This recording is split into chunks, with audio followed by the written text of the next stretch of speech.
Hey guys, I have a great idea. Let's hire a police force to protect a group of people who all fall into the age range of those most likely to be victims of violent crime, and then let's not let that police force carry any kind of firearms.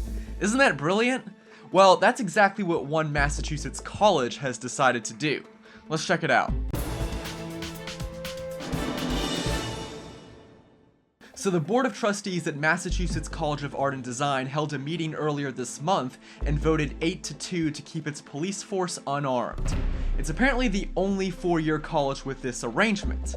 Now, you might expect folks at an art and design school to be a bunch of head-in-the-clouds hipsters, but the difference between the hipsters of the 20th century and the hipsters of today is that the ones of today seem to make silly decisions not out of ignorance, but instead malice.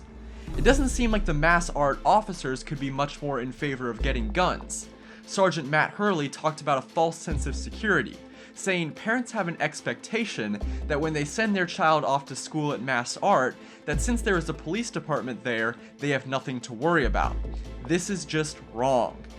Another officer said, "It's our students and staff's lives you are gambling with." And it's not just lives. The sergeant suggested that the no firearms policy has resulted in a high officer turnover rate for the department.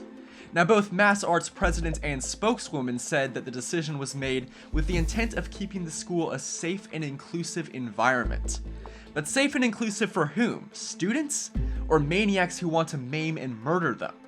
Beyond those platitudes, the only real rationale I saw came from this one unnamed professor who opposed arming police because she's a very sensitive person and there are many other sensitive people on campus, and I wanted to speak for me and for them.